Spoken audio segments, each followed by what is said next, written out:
दोस्तों स्वागत है आपका हमारे चैनल मशीन हंटर हिंदी पर। यहाँ हम आपको फैक्ट्री में अजीबोगरीब चीजें कैसे बनती है वो दिखाते हैं। दोस्तों इस वीडियो को बनाने में हमें काफी मेहनत लगती है, तो प्लीज इस वीडियो को लाइक करके चैनल को जरूर सब्सक्राइब कर दीजिएगा।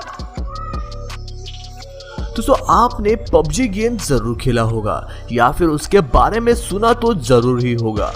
उसमें काफी अलग अलग गन्स है जैसे कि AK-47, शॉटगन, पिस्टल, बम। पर क्या आपको पता है कि आखिर में इन्हें फैक्ट्रियों में कैसे बनाया जाता है? तो चलिए शुरुआत करते हैं 2 बैरल शॉटगन से। सबसे पहले इसके आगे की 2 बड़ी नलियां यानी बैरल्स बनाई जाती है। बाद में इनके मुंह को चौड़ा किया जाता है। अब इन 2 बैरल्स को एक साथ जोड़ा जाता है। जोड़ने के बाद इनके जॉइंट्स को गर्म किया जाता है ताकि बाद में गोली चलने के बाद वो निकल न जाए। अब इन 2 नलियों को पूरी तरह से वेल्ड किया जाता है। इतना काम होने के बाद अब उनकी फिनिशिंग की जाती है। बैरल तैयार होने के बाद अब उनके लकड़ी के बेस को बनाया जाता है। इसे बनाने के लिए काफी खास तरह की लकड़ी का इस्तेमाल किया जाता है जो सालों साल बिना खराब हुए टिक सकती है। अब बेस के आकार के हिसाब से इसे काट कर इसकी फिनिशिंग की जाती है।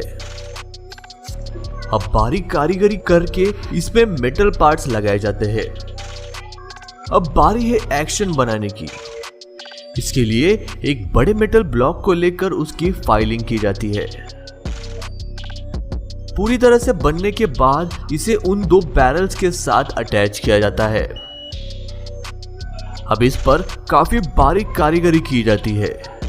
जितनी बारीक कारीगरी उतनी ज्यादा कीमत। अब आखिर में सारे पार्ट्स को जोड़कर सारी चीजें फिट की जाती है और उसके बाद फिर उसकी टेस्टिंग की जाती है। एक बार जब ये टेस्टिंग पास हो जाती है तो उन्हें बेचने के लिए आम शॉप्स में भेज दिया जाता है। नंबर 2 पर है AK-47। दोस्तों आपने इस गन का पबजी गेम में जरूर इस्तेमाल किया होगा और इसे चलाना बच्चों का काम नहीं है, न ही गेम में और न ही असलियत में। तो चलिए जानते हैं कि आखिर इसे फैक्ट्रियों में कैसे बनाया जाता है। सबसे पहले मेटल को काट कर इसके अंदर के छोटे छोटे हिस्से बनाए जाते हैं। बाद में इन्हें वेल्ड किया जाता है। यह वही हिस्से हैं जहां पर एक्चुअल गोली रिलोड होती है। बाद में फाइलिंग करके वहां पर ट्रिगर हैंडल लगाया जाता है। अब बैरल और इस पार्ट को एक साथ ज्वाइन किया जाता है। अब हर एक पार्ट के रिकॉइल को चेक किया जाता है। अब स्प्रिंग लगाकर फेक बुलेट से इसका रिकॉइल देखा जाता है। अब उन सब की असेंबली करके इस पर सेफ्टी क्लिप लगाया जाता है। अब आखिर में इसे कलर देकर इसकी टेस्टिंग की जाती है और इसे बेचने के लिए भेज दिया जाता है। दोस्तों आपने AK-47 कैसे बनती है वो तो देख लिया। अब आइए देखते हैं कि आखिर किस तरह इसके गोलियों की मैगजीन बनाई जाती है। इसे बनाने की शुरुआत की जाती है एक बड़े स्टील के फॉइल से, जिसे एक कटर मशीन के नीचे डाला जाता है जो उसे एक स्पेसिफिक आकार में काट देता है। अब इन कटे हुए स्टील के प्लेट्स को सांचे में डालकर एक अलग आकार दिया जाता है। अब दूसरे अलग अलग मेटल के टुकड़ों को काटा जाता है तो इसके अंदर जाने वाले हैं। अब इन सब को एक साथ रखकर वेल्ड किया जाता है। वेल्डिंग करने के बाद इन्हें कलर किया जाता है। फिर इनमें गोलियां डालकर इनकी टेस्टिंग की जाती है और इन्हें बेचने के लिए भेज दिया जाता है। दोस्तों यदि आपको गेम्स खेलना पसंद है तो आज के हमारे खास स्पॉन्सर्स है डेविल गेमिंग। ये दे रहे हैं 10,000 रुपए का पेटीएम कैश। जिसे जीतने के लिए आपको बस इनकी चैनल को सब्सक्राइब करना है और इस वीडियो से जाने वाले टॉप 10 लोगों को मिलेगा ये 10,000 का इनाम। सो यदि आपको गेम खेलना पसंद है तो इन्हें जरूर सब्सक्राइब करें। अगले नंबर पर है टायर मेकिंग। दोस्तों, आप में से कई सारे लोगों ने साइकिल जरूर चलाई होगी, पर क्या आपको पता है कि आखिर आप जिस साइकिल को चला रहे हैं उसके टायर कैसे बनते हैं? इसे बनाने की शुरुआत की जाती है अलग अलग रबर कंपाउंड से, जिन्हें एक साथ मिलाकर इसे बनाया जाता है। इन सारे कंपाउंड्स को सबसे पहले एक ब्लेंडर में डाला जाता है, जो इन्हें अच्छे से मिक्स कर देता है। बाद में यह मशीन इन्हें आटे का रूप दे देती है। पावरफुल रोलर इस आटे को प्रेस करके इसकी लंबी शीट्स बना देते हैं और इसके नीचे लगे ब्लेड्स उसे छोटे आकार में काट देते हैं। अब इसे और कई सारे रोलर्स से होकर गुजरना पड़ता है, जो उसे सही जाड़ी का बना देता है। अब एक स्टील वायर को इस मशीन के ऊपर लगाया जाता है, जो इसे गोल घुमाकर एक दूसरे के साथ चिपका देता है। अब टेक्नीशियन इन्हें टेप लगाकर बाजू में इकट्ठा करते हैं। अब पहले के रबर शीट्स को एक्सट्रूडर में डाला जाता है, जो इन्हें गर्म करके एक प्लेन रबर का रूप दे देता है। अब इस रबर को ठंडे पानी से निकाला जाता है, जो इसे आगे के प्रोसेस के लिए रेडी कर देता है।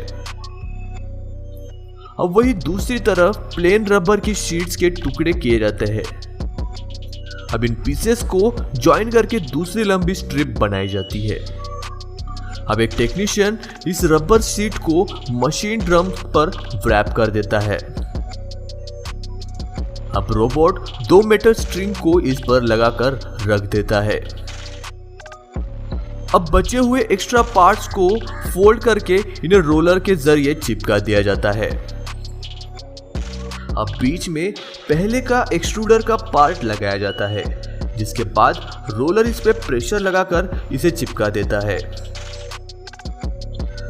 अब इसे निकालकर दूसरे मशीन पर लगाया जाता है, जहां पर यह टायर का शेप ले लेता है। अब इन टायर्स को स्टीम मोल्ड में डाला जाता है, जो इन्हें गर्म करके असली टायर का आकार दे देता है। अब इनकी टेस्टिंग की जाती है और फिर इन्हें बेचने के लिए भेज दिया जाता है। अगले नंबर पर है जेसीबी।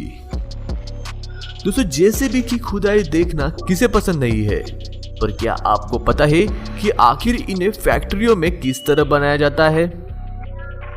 यदि नहीं तो आइए आज हम आपको वो भी बता ही देते हैं। इसे बनाने की शुरुआत की जाती है इसके आगे और पीछे लगने वाले ताकतवर आर्म से, जिन्हें लोगों द्वारा हाथों से बनाया जाता है, क्योंकि कोई भी मशीन इसे इतनी सटीकता से नहीं बना सकती। अब इन्हें वेल्ड करके इन पर कलर की कोटिंग की जाती है, ताकि वो जंग न पकड़ ले। अब इन्हें दूसरे सेक्शन में भेजा जाता है, जहां पर इन सारे बनाए गए पार्ट्स को असेंबल किया जाता है। अब उसके स्पेयर पार्ट्स और ड्राइविंग कैबिन को लगाया जाता है। अब इसके नीचे के पहियों को इस मेन स्ट्रक्चर के साथ जोड़ा जाता है। अब इसकी फिनिशिंग करके इसकी टेस्टिंग की जाती है और फिर इस तरह बनाया जाता है आपका जेसीबी। आखिरी नंबर पर है बस। दोस्तों, आप में से काफी सारे लोगों ने बस का सफर जरूर किया होगा, पर क्या आपको पता है पर आखिर जिस बस से आप हर रोज काम पर जाते हो उसे कैसे बनाया जाता है? इसे बनाने की शुरुआत की जाती है इसके छत से। वर्कर्स हाथों से एक एक पार्ट को वेल्ड करके छत का आकार दे देते हैं और इसी तरह छत के दोनों बाजू हिस्से भी बनाए जाते हैं। अब इन सब को एक साथ लाकर ज्वाइन किया जाता है, जो बस का आउटर स्ट्रक्चर बना देता है। अब इस पूरे स्ट्रक्चर को उठाकर एंटी रस्ट मटेरियल में डुबाया जाता है। अब इन्हें बाहर से अलग अलग कलर दिया जाता है। बाद में इसका स्टीयरिंग व्हील बिठाया जाता है और बस की वायरिंग की जाती है। सारी वायरिंग होने के बाद अब उनकी टेस्टिंग की जाती है, जिसके बाद उन्हें दूसरे फैक्ट्री में भेजा जाता है जहां पर उसमें पहिए और कांच लगाई जाती है, जिसके बाद उसमें मशीन, लाइट, एसी, मोटर सारी चीजें बिठाई जाती है और फिर सबकी टेस्टिंग की जाती है और उन्हें बेचने के लिए भेज दिया जाता है। दोस्तों आपको ये वीडियो कैसा लगा ये हमें कमेंट करके जरूर बताइएगा। मैं मिलता हूँ आपको ऐसी ही और इंटरेस्टिंग वीडियो के साथ, तब तक के लिए नमस्कार।